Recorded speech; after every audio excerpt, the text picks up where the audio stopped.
এইবাৰ ৱাইন শ্বপত চুৰৰ সাফাই অভিযান। ৱাইন শ্বপৰ ছাটাৰ ভাঙি চুৰে নিলে বিলাতী সুৰা। এই চুৰিকাণ্ড সংঘটিত হৈছে বোকাখাতৰ বৰচাপৰি পিপি ৱাইন শ্বপত। বৰচাপৰিস্থিত বিলাতী সুৰাৰ দোকান পিপি ৱাইন শ্বপত চুৰে নিশাৰ ভাগত চলালে সাফাই অভিযান। চুৰে ছাটাৰৰ তলা নভঙাকৈ ছাটাৰ দাঙি নিলে বহু সংখ্যক বিলাতী সুৰাৰ কাৰ্টুন। ৱাইন শ্বপৰ কেছ বক্সত থকা প্ৰায় 50-60 হাজাৰ টকাও চুৰে লৈ যায় বুলি জনালে দোকানৰ স্বত্বাধিকাৰীয়ে। ইতিমধ্যে বোকাখাত আৰক্ষী ঘটনাস্থলীত উপস্থিত হৈ তদন্ত অব্যাহত ৰাখিছে। ঘটনাটো ঘটিছে আমাৰ 13 তাৰিখে মাল মালখিনিয়ে লৈ গৈছে, কাৰ্টন খোলা মালখিনি লোৱা নাই। আৰু মালিক আমাৰ পইচা আমি গোটাকেই নিওঁ, মানে ধৰক আপোনাৰ 500 টকী 100টা হ'লে নিওঁ, 200 টকী 100টা হ'লে নিওঁ, বাকীখিনি পইচা চব ইয়াতে থাকে। আৰু আমাৰ গোটেই কাৰ্টন হিচাপে মালখিনিয়ে নিছে, খোলা মালখিনি লোৱা নাই।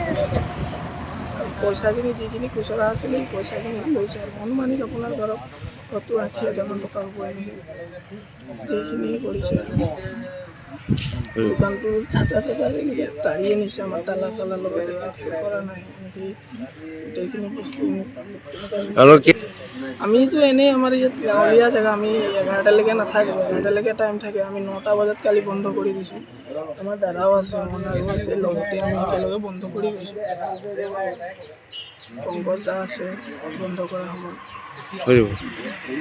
ৰাতিপুৱা ফোন কৰিলে বেংকৰ অ'নাৰে ফোন মাৰিলে, মাটিৰ মালিকে ফোন কৰি ক'লে যে কি আপোনাৰ দোকান চুৰ হৈছে বুলি।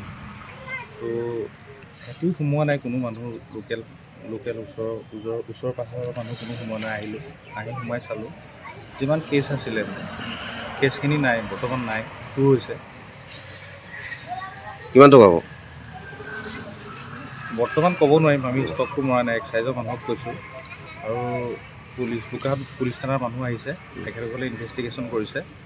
তো ইনভেষ্টিগেশ্যন কৰাৰ পিছত আমাক ষ্টক কিমান আছিলে, ষ্টক কিমান গ'ল, আমি হিচাপ কৰিম। এতিয়া হিচাপ কৰাৰ পিছতে আমি ক'ব পাৰিম। আছে CC কেমেৰাটো বহুত প্ৰি প্লেনিং কৰি পেলাই চুৰ কৰিছে, ঢাকিছে। তাৰপিছত যিটো আমাৰ চিপিউটোলৈকে চুৰ কৰিছে। বোকাখাতৰ পৰা সন্দীপ পানিকাৰ প্ৰতিবেদন, এনি ভাৰত 24।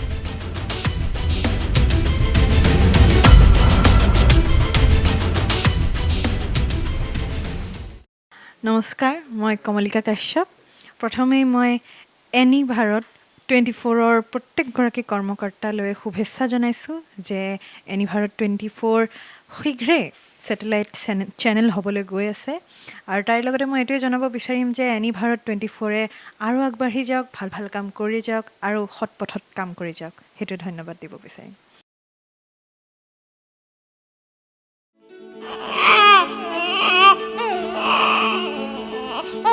অভিনন্দন, আপোনাৰ এজনী ছোৱালী জন্ম হৈছে।